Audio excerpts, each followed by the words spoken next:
Hey there, Java junkies. Welcome back to another Espresso Shots episode of T for C. If you're interested in breaking into copywriting, then this is the episode for you because my next guest has logged 14 years as a copywriter with a special focus on recruiting and human resources, also known as HR. But before I introduce you to Katrina Kibben, the CEO of 3 Ears Media, I want to make sure you've signed up for the Java Junkies Journal. That's Time for Coffee's newsletter that showcases upcoming guests on T4C, as well as features career advice, insights, and inspiration. Just head over to the Time for Coffee website at time4coffee.org, and the sign-up box is right there. Now, my aspiring copywriting coffee lovers, please grab your mug and take a chug of your favorite caffeinated brew, because it's time for another caffeinated career conversation. And my guest is Katrina Kibben, the CEO of 3 Ears Media, a company of writing coaches for recruiters. Katrina and their team take a high-energy, humorous, and non-traditional approach to teach global recruiting teams to write job postings like humans who care about how much a job can change someone's life. Katrina grew up as an army brat, and they lived all over the world. They've worked as a social media ninja, yes, that's what their title was, a technical copywriter, as well as a director of marketing and the managing editor of a recruiting news site called recruitingdaily.com. Katrina is a storyteller, a public speaker, a tactical problem solver with a curious mind, and a data nerd who works to craft messages that strategically improve the perceptions and experiences of their recruiting clients in order to meet the recruiting and employer branding problems of today's global employers. Katrina, welcome to Time for Coffee. Are you caffeinated and ready to go? Always ready to go. Thank you for having me. My kind of person. What's your go-to? I do a mocha latte with almond milk. Oh, okay. A little healthy.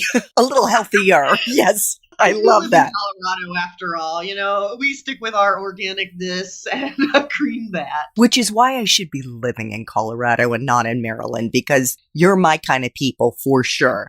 So, Katrina, let's get into our 10 espresso shots, which we're framing around the field of copywriting. And the first espresso shot is what entry-level jobs are available to young people who want to break into this field? I'd suggest going into a field that's a little more broad first. Go into a marketing role. Go into even a sales technical writing role and really learn it in the context of how copywriting influences the rest of the business, then specialize in writing. Nice. So what type of job titles, dare I say, Katrina, should they be looking out for? When I started out, I went for marketing associate, junior marketing copywriter, even a technical copywriter, although I will tell you, technical copywriter often represents a role with a few years of experience. Okay, good. What about a useful hard and soft skill that you look for in the young people that you've hired over the years? Yeah. It's funny. I almost think of this as a hard and a soft skill, and it's tone. So on one side, it's actually the ability to write with a tone that it sounds like a conversation with you. But I think the soft skill is being able to empathetically listen to others and create something that sounds like them, not like you. That to me is the mark, and it's the difference between a good and a great copywriter. Oh, I love that. So you are putting yourself in the shoes of the person, the audience that you're writing for. And even more so, it's not taking over the voice of the person you're interviewing. I know you've been there where, you're having this conversation with a really powerful person, but as writers, as interviewers, I always joke that the second something pops into our head, it becomes ours. It sounds like us. It right? We repeat it in our words because that's our tactic. That's what we were taught early on to reinforce concepts. However, in ghostwriting and really writing for executive voices, we can't translate. It has to be their voice. And unless you are 100% listening with something that I call big heart energy, i.e., you care about them and their story, you can't capture their story. Okay, I gotta follow up here. When you said you're capturing the executive's voice, is that because when you're writing a job posting, you need to be channeling the hiring manager? Exactly. What a candidate really wants, what you, job seeker, anyone who's ever been a job seeker, what we really truly want is insider information. We want the truth.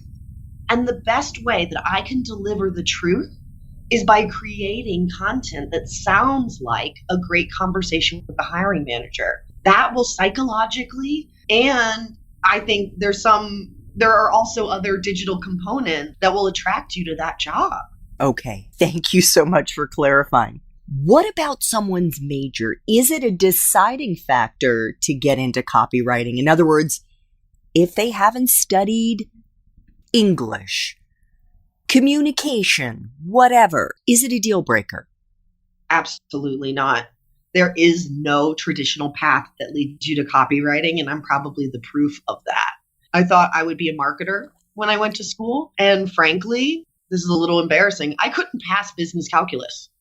I did not have that mind for 200 level math of understanding forecasts and formulas. And at the time, now I think I could fly through that class, but back then I couldn't. And so I took a major that I just knew I wouldn't have to take math.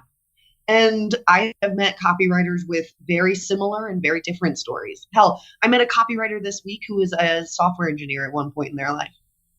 I love it. Yeah. Now, what about a grad school degree? Is it important to have less so when you're breaking into the industry, more so if you want to be in the C-suite or if you want to start your own company the way that you have, Katrina? And if so, do you think that there is a better or more useful kind of degree to get?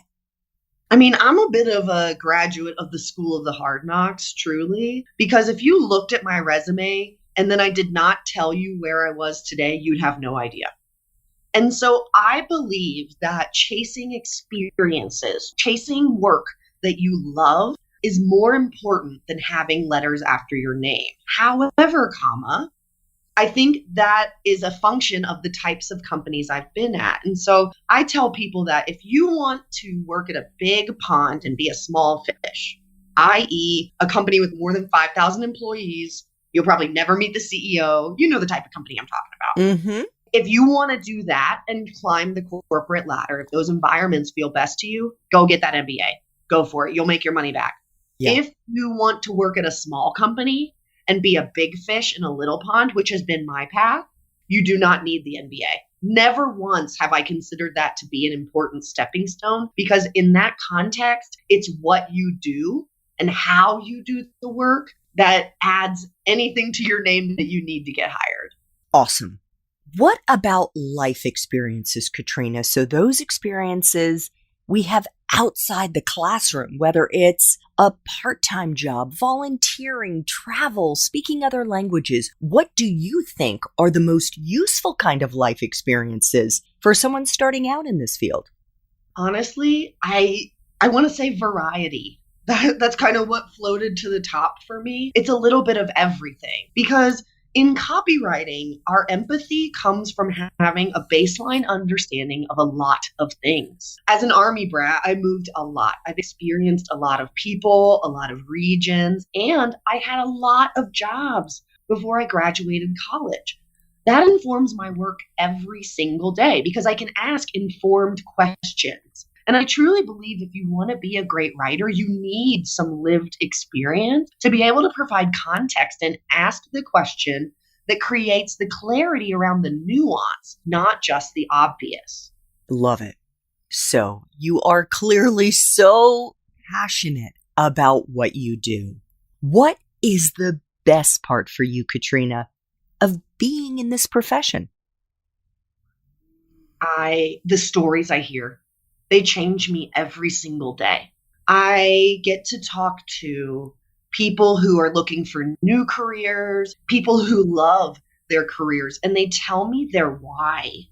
They tell me their origin stories. And it reminds me that on the other side of every single product I create, whether it be a job posting, a career site, or even just a simple email, there's a human on the other side who desperately needs this information so that they can be successful. And they have a story that I have never dreamed of.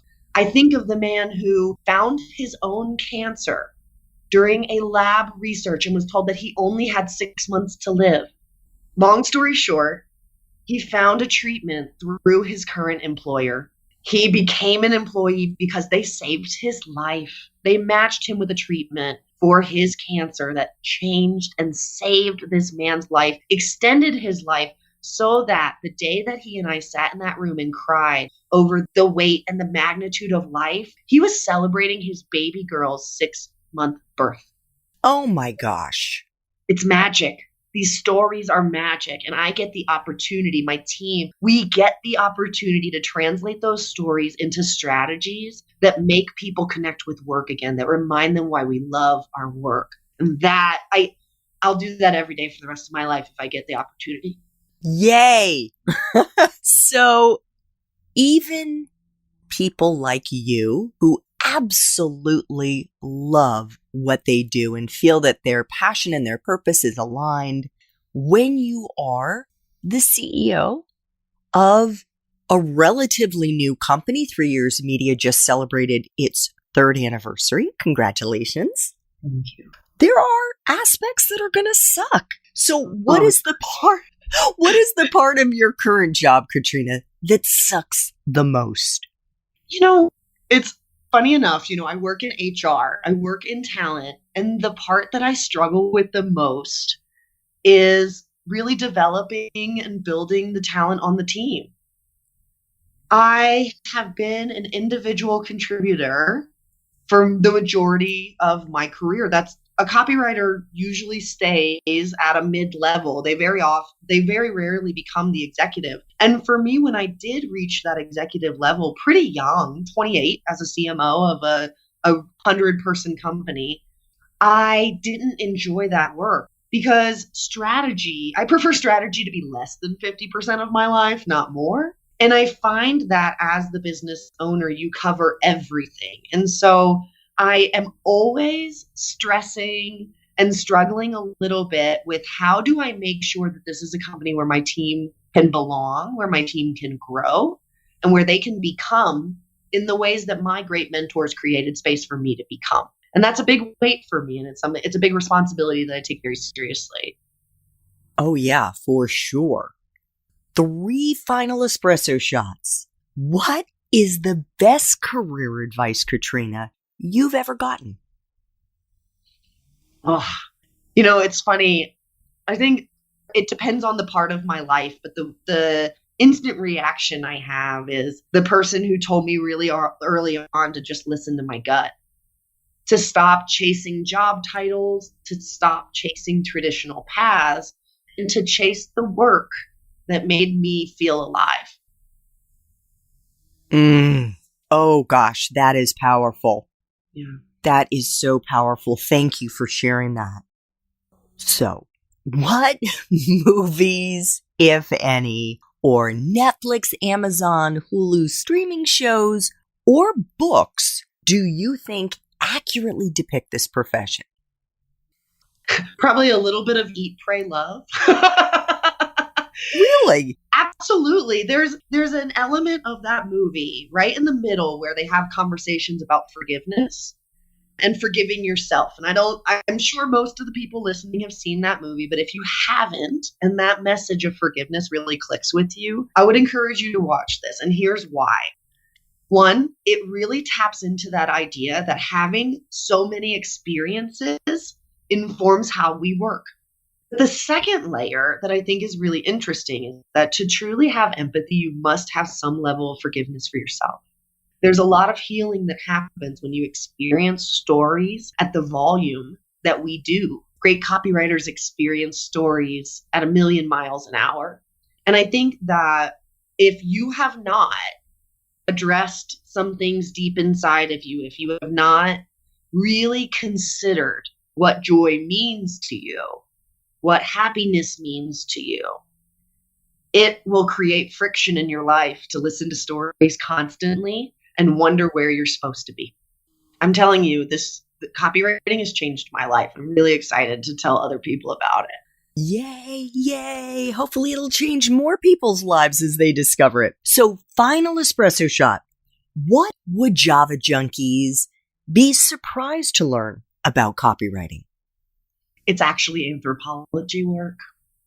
It has very little to do with what you say, and it's how you make people feel. Drop the mic. Katrina, I want to thank you so much for making time for coffee today with me and the T4C community. Our listeners can find you at 3earsmedia.com and you spell out the word 3. This was just wonderful. You're wonderful. Thank you for having me.